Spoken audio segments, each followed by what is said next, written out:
jërëjëf mbokk yi nuyu leen sant leen gërëm leen bu baax a baax ñëpp ci time bi ñu ngi waxtaan ak Ebrima Tabora Manneh moom moo jiite parti boobu noonu PAP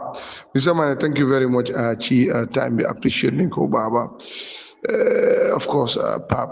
ci li nga xam ne loolu moom mooy last local government election si selectively am na ñi ngeen tànn ànd ak ñoom bokk na si ñi ngeen tànn moom mooy Talib Ahmed Bensouda gis nañ li nga xam ne loolu moom moo xew recently ñu ne ndax lii am na dara lu moo def pour change the landscape politically pour opposition bi comme 2026 because yow si opposition bi nga bokka Talib fa la bokka prediction si ñu ngi noonu ne Talib mënoon naa jiite opposition a united front waaye léegi gis nañ li xew withdraw na from the race bàyyi na position am ci parti bi UDP executive bu mu amoon yow lii lan la min ci opposition fight for 2026. asalaamaaleykum wa rahmatullahi taala wa barakatuh pa kontaan naa torop di commencer rek di sant yàlla bu baax a baax gannaaw loolu tamit di la nuyu pour am this opportunity pour waxtaan di nuyu waale Gambien si ñëpp askan bi yëpp képp koo xam ne daal mu ngi déglu programme bi wala ku munti nekk si réew mi rek di nuyu ñëpp di nuyu ñëpp daal seen tur ak seen sant waaye mbir mi nag pour ñëw si politique moom amin foog rek nga understand ko foog nga xam ko su may wax nag man one opposition party member la then secondly tamit comme nu nga ko waxee rek in 20 foog naa 23 la yes bi gars yi doon def sélection pour mayoral élection KMC ñun nag taxawaluñ nit waaye Talib lañ endorse woon Talib because dañu amoon yaakaar ne moom ñim taxawal moom moo gënoon a am potentiel te liggéeyam moo ñu gënoon a doy te ñu xam ne ñun taxawaluñ fa candidate moo tax ñu support ko am yaakaar ne bu fa nekkee ni mu doon liggéeyee festaamam muy def liggéey bu baax dina continuer di def façon liggéey boobu te support boobu jàppale boobu moom dañ see rëccu dara because dañ see gis ne among the contenders si moom lañ gën a am yaakaar te waxoon nañ si ne liñ gisoon si moom amoon na discipline amoon na yar te yoon na so those are very good qualities yoo xam ne apprécié nañ ko waaw comme nag boo ñëwee tey ñun ñëpp ay oppositions lañ te because ay oppositions lañ xëj na politique every political party dañ am seen approach dañ am ni ñoo doxaline dañ am seen stratégie ñun nag as an opposition party mun na for People's Alliance Party mooy suñ parti wala PAP wala PAP ak man Ebrima Tabora Manneh always liñ try pour def mooy politics boo xam ne dafa nekk politics bu set bu rafet boo xam ne du salte du am saagante ŋaañante wala tuutilante wala di defante daal because li ñoo wax mooy Gambien si liñ soxla Gambien si they don't really care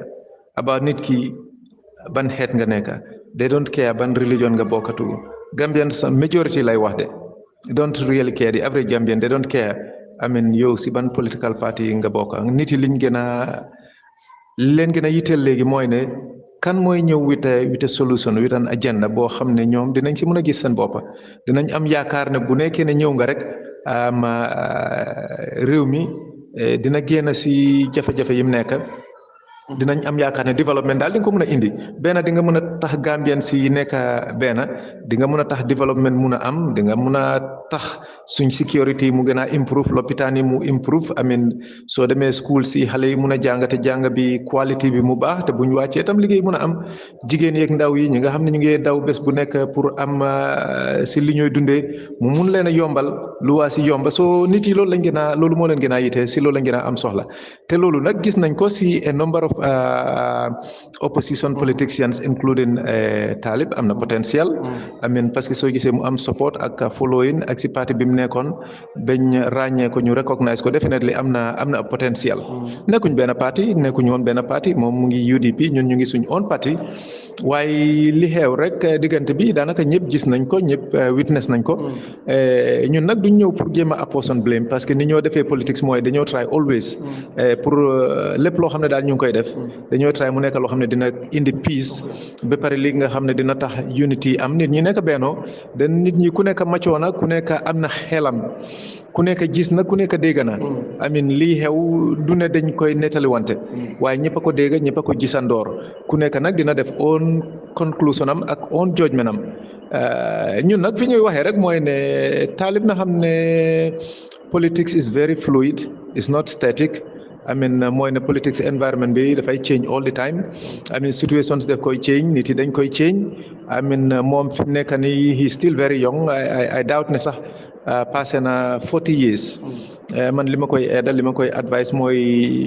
let him not be emotional te képp koo xam ne mu ngi si affaire bi daal buñ emotional I mean let us be rational and reasonable and sensible ba pare nag nañ let us be fair waaye politics nag it comes with this politics boo si naree duga daal da nga séntu lu bari du nekk an easy walk I mean dafa nekk a very challenging issue dafay am ay jafe-jafe day am ay xeex day am puusante so boo see duga rek da ngay dëgër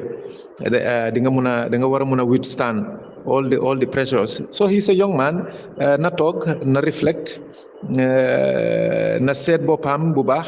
I mean let him not be emotional I mean bu mu déglu rek ñi nga xam ne dinañ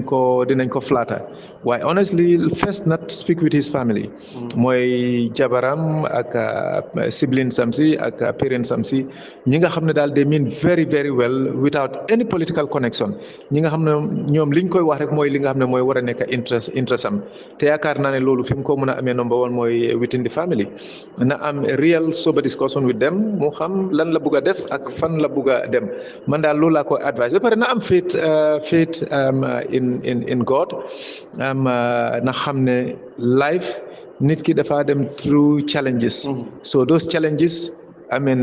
whether sa njuumte la wala dafa nekk loo xam ne is not a fault of yours nit ki bu dara xewee rek ba nga foog ne da nga daanu wala nga yëg ne sax da nga daanu what you do is jógal rek I mean taxawalaat bu jóg with dignity and then you do the right thing I mean nit ki as long as you are alive I mean dara rawut la surtout moom xale bu ndaw la I mean foo xam ne he has to mend fences na mend fences yi foofu li nga xam ne dafa gis ne erreur la na try pour rectify ko I mean waaye nag li si gën a am solo mooy def si war a jàng bu bari def si war a jàng parce que nit ki moom àdduna lépp loo xam ne yaa ngi koy def rek challenges la waaye lessons la so lessons yi should make you a better person man daal loolu lay am pour waxal ko daal ak aida ko te surprising la nag xam nga fa taalib suma mbokk la tamit yeah so ñu bari xamuñ loolu nag parce que si wàllu yaayam amen suma baay nijaay la si maamam so there is that close connection te xam na loolu moo tax in fact ñu bari sax dañ foogoon ne loolu moo tax ñu jàppale woon ko in 2023 waaye it has nothing to do with that ñu ngi in different political camps I mean suñ way of suñ parties are different waaye taxut noonoo wuñ ñun amuñ noono with either Talib or the UDP or any of the other political parties they have their way of doing things we have our way of doing things waaye nag any other political contender mu nekk an opposition even within the government ñun suñoo jëf lanteeg yow soo nekkee in this situation li ñu wax Talib rek the same thing lañ lay wax rek ne be strong I mean amal faith I mean do the right thing and then you know anything is possible in life anything is possible so dara rawut ko ndax yéen opposition bi PAP you know ñooñu nga mën a waxal ndax di ngeen liggéey bi Talib moving towards 2026 ba 2026 ba election either mu taxawal own movement am or party whatever because suggestion yi yëpp mu ngi si taabul ndax yéen di ngeen liggéey ak moom waaw ñun nag suñ parti li ñu wax mooy ne suñ bunta baa ngi ubbeeku for anybody mooy an individual a movement an organisation or a political party koo xam ne daal am na interest bugga naa ñëw bokk ak ñun liggéey ak ñun pour génne réew mi si challenge yi mu nekk I mean including Talib I mean li tax ñun pour ma wax lañ man ni ma politique sam ngay suñ parti bi PAP I mean because du ñoo bëgg daal pour mel ni dañooy nax wala lifin mënoon na man directly mënoon naa try pour approach Talib wala aw parti mën nañoo try pour roos I mean dem approach ko wax ko ne waaw kaay to PAP waaye liñ bëgg a def mooy ne rek allow ko daal mu cool off mu relax dos bi setul I mean mu reflect bu baax and then think lim bëgg a def su demee ba mu xam ne daal setul na I mean when the moment comes ñun moom ak anybody else dinañ try pour approach leen, and our doors are open. Su paree I'm sure we will be able to work with him because he's a good person. Koo ko wax rek nit ñi toppuñ ko because of neen, dafa am luñ gis si moom. 1 year mu ngi si parti bi nga xam ne ñoo ko groom, ñoo ko growloo, waaye li tax mu am that support tamit am na nit yi luñ gis si moom. te it's not only ne dafa deliver at KMC. xam nga nit yi li ñu war a understand is not only li nga deliver, waaye nit ñi the quality of the person, comme sa jikko bi liñ sentu si yow, liñ gis si yow ne da nga am discipline, da nga am respect, da nga yeeru. am na ñoo xam ne loolu moo leen di attract than anything else. te gis nañ ne am na potential, so ñun our doors are open. We will approach him at the right time, waaye dinañ ko allow mu cool off, mu relax, mu waxtaan ak family am,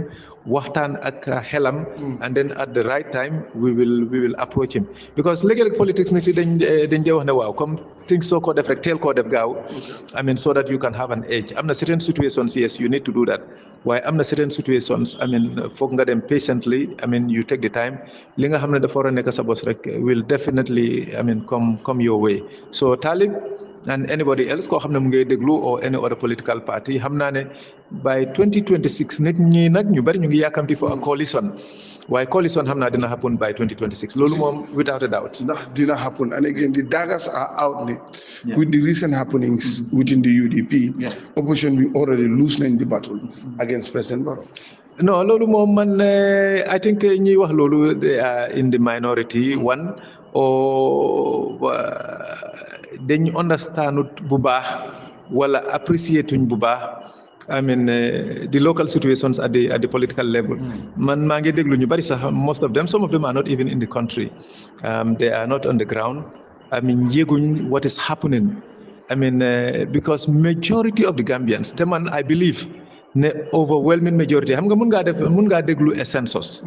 loolu moom nit ñi dañoo def de professional, loolu mooy seen work, they go and do their own census, and then ñu joxe seen opinions ak seen results. Why even as an individual you can do your own census. mooy ne you go to the local level, you meet with the people, nga wax ak nit ñi, nga déglu majority nit ñi li ñooy wax. man I don't foresee, I cannot imagine lii war a tax comme 2026 pour Barrow situation nu mel te mu continuer noonu pour Barrow mun a am chance pour win, even with the current situation. because majority of the Gambians, majority are against the current government. Even within those ñi nga xam ne dañ sànniloon the government in 2021, majority of them, overwhelming majority of them, ñoom yëpp fi mu nekk nii dañ discourage on the government. lii problème mooy is the opposition. nit ñi li ñooy séntu mooy ne okay, they are not satisfied with NPP. ban opposition wala what type of an alliance or a coalition, or ban opposition la ñoo gis, wala ban candidate la ñoo gis koo xam ne dinañ am that trust, that yaakaar, that confidence ne bu ñëwee du let down Gambians yi, du cause misunderstanding, difference, comme xaajaloo diggante nit ñi, nga xam ne nit yi duñ trustante diggante xeet yi, nit yi duñ trustante because of political differences yi, wala nit yi duñ trustante based on seen religious beliefs, wala si diine buñ bokk, wala si tarika buñ bokk. nit yi liñ bëgg a daal is very simple. dañ bëgg a koo xam ne gis nañ si, sentu nañ si ñoom muy parti ak an individual ne ku jub la, kuy am yërmande la, koo xam ne dina liggéeyal réew mi, dina mun a def Gambien si yëpp nekk benn, ba pare dina liggéey pour réew mi am jëm kanam. nit yi loolu lañ nekk di seet. buñ ko gisee rek man I believe ne pour ñu génne fi Barrow dafay yomba. te pour génne fi NPP ak Barrow mooy should be the easiest thing, moom war a gën a yomba, especially si current situation bi ñu nekk nii, jafe-jafe bi fi nekk, nit ñi ni ñooy dundee. soo xamee réew mi ngay génn di wax ak nit ñi, nga gis ni ñoo dundee ak coono bi fi nekk ak métit bi fi nekk, di nga xam ne pour génne fi Barrow moom should not be a challenge. so man foofu nag moom des na agree with the notion ne waaw with the current situation, because at the moment kenn mënut a predict ne kan mooy win election comme 2026. yàlla moom determine na is a foregone conclusion. te man su nekkoon ne ñun dañ yaakaar ne Barrow mënuñ koy daaneel,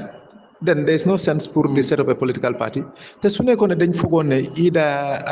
UDP or GDC or any other party mooy amee chance pour génnee fi NPP, ñun amuñ chance. then there is no sense pour ñuy set up our political party ñëwuñ pour set up a party pour ne rek dañ bëgg a nekk an appendage to another party mooy ne rek just simply join a party for the sake of joining dañ bëgg a pour changes am real changes mun nañoo def coalition with somebody ñoo xam ne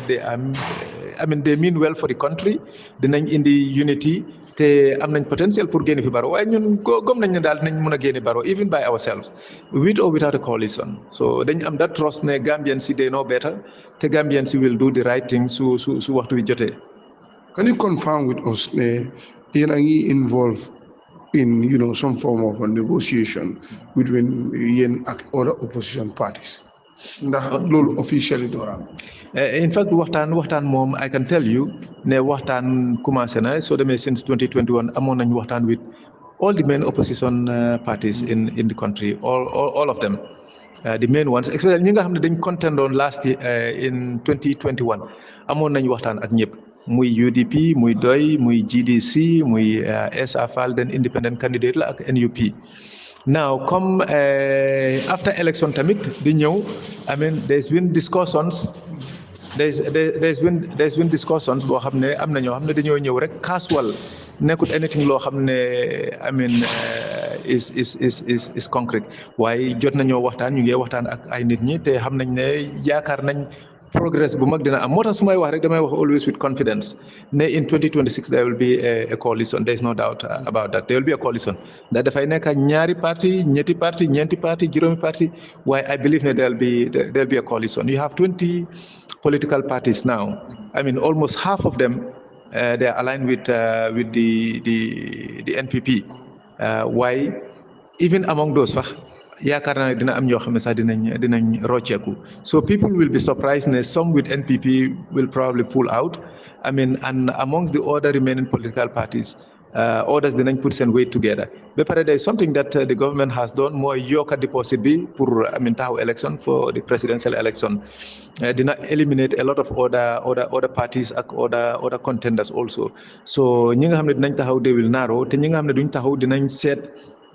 foo xam ne daal yaakaar nañ ne Gambians ñoom lañ gën a trust dinañ align with them. Do you think that was a direct tactic pour make sure ne daal ñu eliminate some players out of the game? Yes, it's a matter of respecting that position of being the president. I can at least so okay because ku war a nekk president war naa mun a am deposit bu correct rather than raba xaalis dinaa wax yes and no because man challenge naa ko li ma ko challenge mooy li ma ko against mooy the amount let's say for president is from 10,000 to 1 million su nekkee National Assembly la ñu ngi ko jëlee from 5,000 to 150,000 su nekkee ne yaa ngi amee a political party président bi da ngeen ko deposital $1 million almost 53 MPs 150,000 that is almost I think close to 8 million 7.9 I think 7,950,000 something like that so kon together dafa nekk almost 9 million so loolu nguur moom dafa yomba it's easy nguur moom mun naa rees 9 million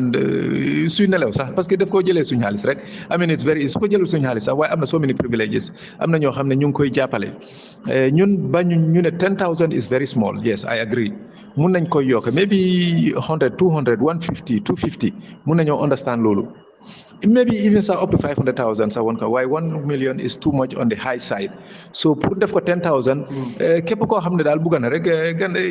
nit mun naa jóg rek ne waaw damay taxaw ma dem under independent ticket rek because it's $10,000 I can pay that waaye soo waxee a million soo waxee even 200 300,000 dina discourage ñu bari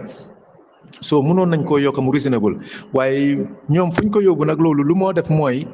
ne dafa create politics boo xam ne ñi koy contrôle mooy borom alal yi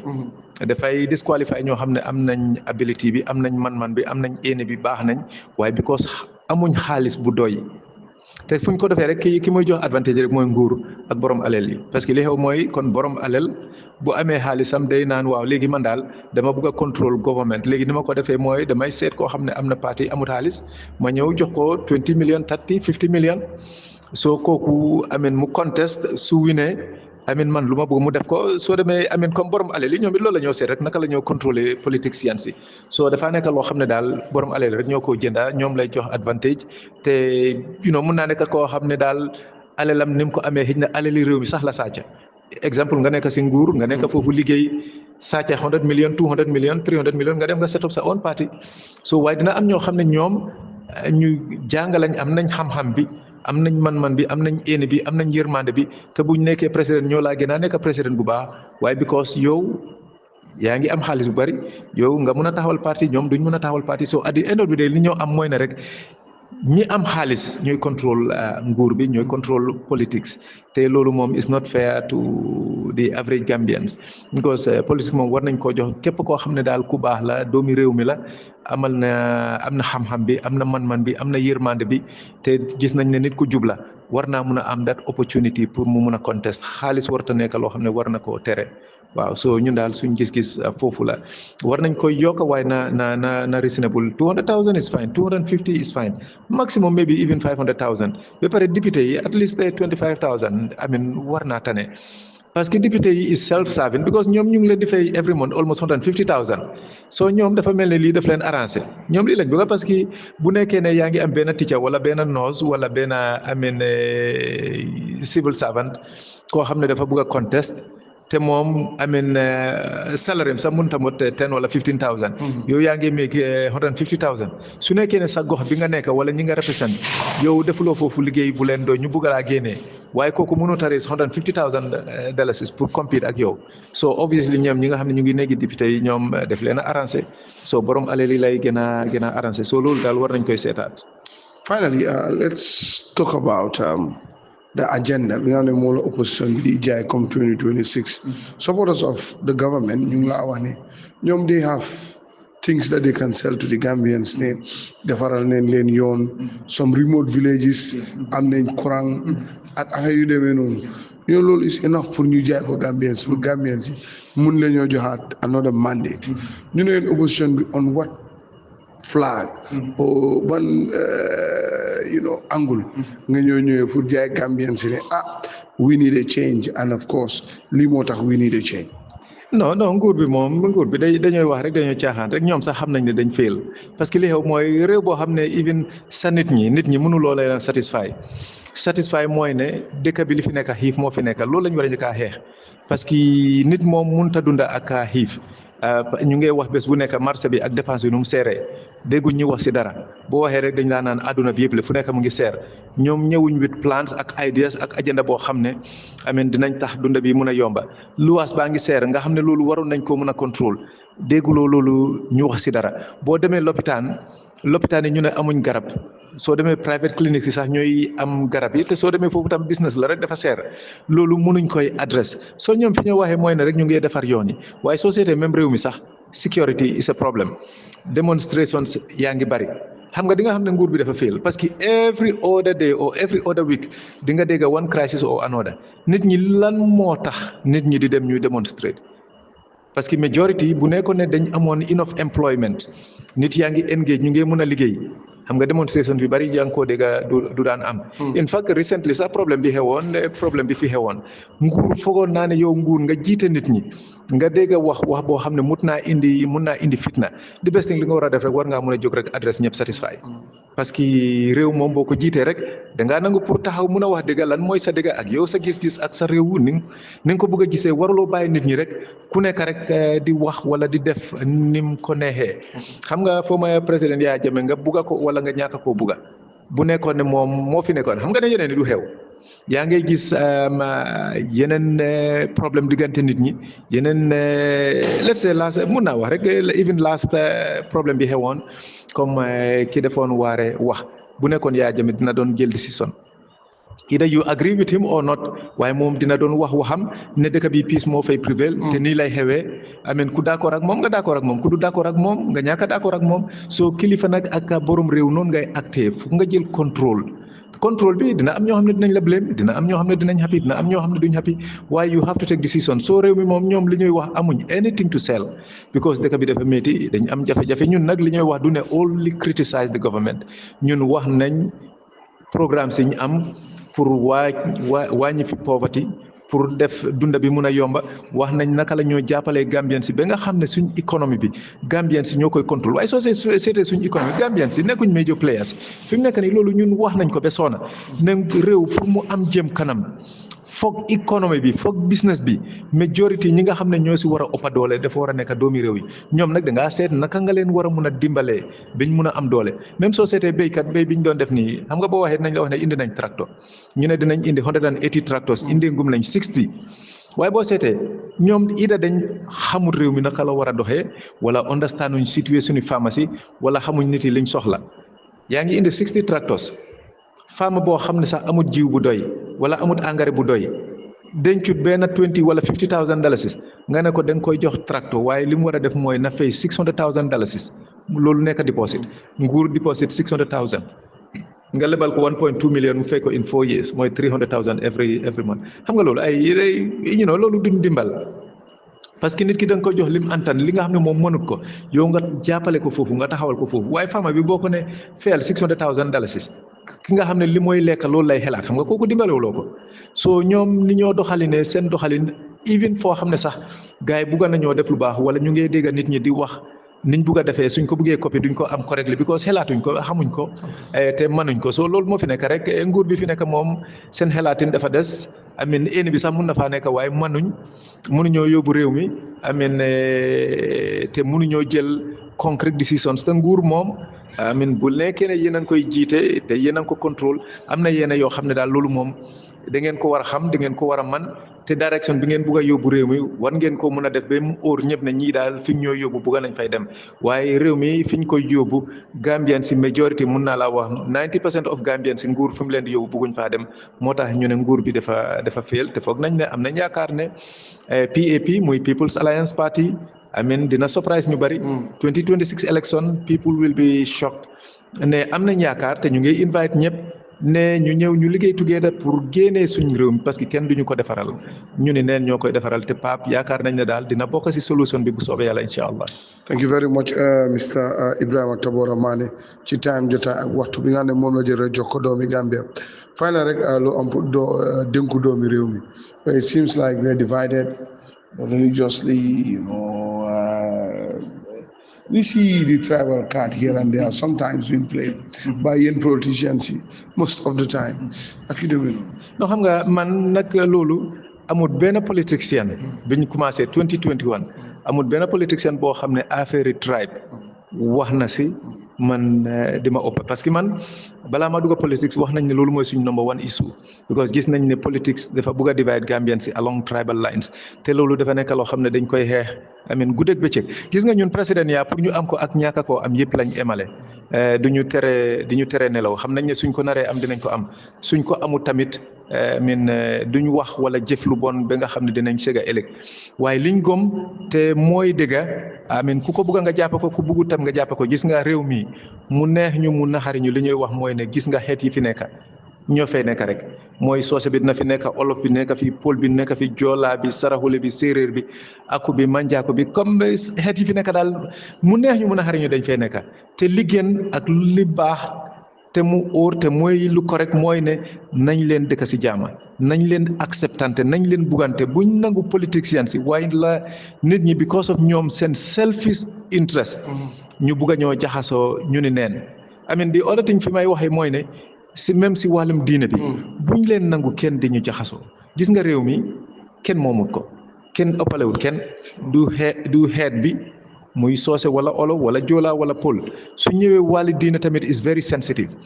dañ war a we have to be very very careful dañ war di acceptante li ñuy kii waare wala kii def politics boo koy def ko mu nekk si loo xam ne dafa déggu waaye ñaareel tamit na nekk loo xam ne day indi jaama bu mu nekk loo xam ne dina indi division si nit ñi booy wax sa dëgg sax bu nekkee ne day indi fitna rek jarul nga wax ko xamal ni nga ko waxee waaye dëgg sax pour nga wax ko mu indi fitna boo ko gisee rek xamal ne kon yow sa level of understanding sa hikma sa maturity xamal ne kon des na parce que politicien mun naa jaay agendaam fekka waxut lu bon si benn xeet diine bi kuy waare tamit war naa mun a waare wax dëggaam fekka tuutilawut kenn wala saagut kenn wala du laal kenn directly ba borom gis ne kii daal man sax lay mention man lay tooñ gis nga soo demee si waare man du benn yoon du ñaari yoon du ñetti yoon damay dem si ay waare ma toog foofu dégg ñuy waare waaye bu ñu waxee damay gis suma bopp léegi-léeg damay naan kii de moom li muy waare nii man daal laal na suma jikko waaye xam nga borom bu nekkee ne def ma kool ne waaw yow Ibrahima nii ak nii ak nii dinaa gis sama bopp soo loo xam ne daal dina am fitna ñun ñëpp nañ ko daw réew mi daal nañ try pour ñu promote peace waaw nañ wax dëgga képp koo xam ne yaa ngi wax daal waxal dëgga waaye dëgga li gën a neex indi nit ñi ñu unite ñu nekk benn ñu buggante pour réew mi am jëm kanam gis nga Gambien si amuñ time boobu sax pour time yi pour affaire yi xeet ak affaire yi religious difference ak affaire yi bañ a acceptandi Gambien si luñ bugg daal dëkk bi ñu ngi si jafe-jafe ak métit boo xam ne daal dañ bugg a génn si loolu ñun daal loolu mooy suñu agenda loolu la ñuy jaay Gambien si luñ si accept doy nañu bu ñu accepté ak suñ agenda ak suñ message doy nañu bu ñu accepté sax bu ñu accepté keneen ñun dinañ xam ne ñun jaay nañ suñ message ak dëgg ak respect ak dignity so di nuyu ñëpp di sant ñëpp di gërëm ñëpp di leen wax ne fi mu nekk nii tensions yaa ngi bëri emotions yaa ngi bëri waaye nañ nag ku nekk daal képp koo xam ne daal yaa ngi wax si diggante bi especially fa laa koy wàccee rek bokkuñ benn parti nag diggante Talib ak UDP lii family affaire la waaw papa ak doom la Talib ak pateem la nañ leen bàyyi ñoomi neen ñu sort out seen issues nuñ ko mënta sort out rek so long as is peaceful and everybody is happy ñun we okay ñun we parce que ñun we ready pour taxaw election against NPP waaye taxaw against all opposition including UDP including kuñ munti jël ndax dañ jël suñ baay ñun ñëpp suñ baay la wala dañ jël suma on rek a Talib kuñ munti jël rek ñun we ready to challenge dem waaye dinañ collaborer ak ñoom dinañ wax bu rafet ak ñoom at the end of the day Gambian si ñooy decide te lii final message bi mooy yàlla moom decide na already ne kan mooy nekk président in 2026 yàlla tànn na ko already bu nekkee ne nit yi xamuñ nag buñ sonal seen bopp yàlla tànn na ko already ki nekk ki nga bugg a farleel ko rek waaye jarut ngay noonoo ak kenn loolu mooy suñ final message pour Gambian si buñ noonoo suñuy diggante buñ noonoo diggante parti yi wala diggante xeet yi wala diggante diine yi nañ am jaama suñ diggante ñun ñëpp ñu liggéey pour réew mi am jëm kanam mu nekk réew yi ngéneel ñun loolu rek lañ bugga loolu moom bu amee rek ñun we happy thank you very much salaamaaleykum wa rahmatullah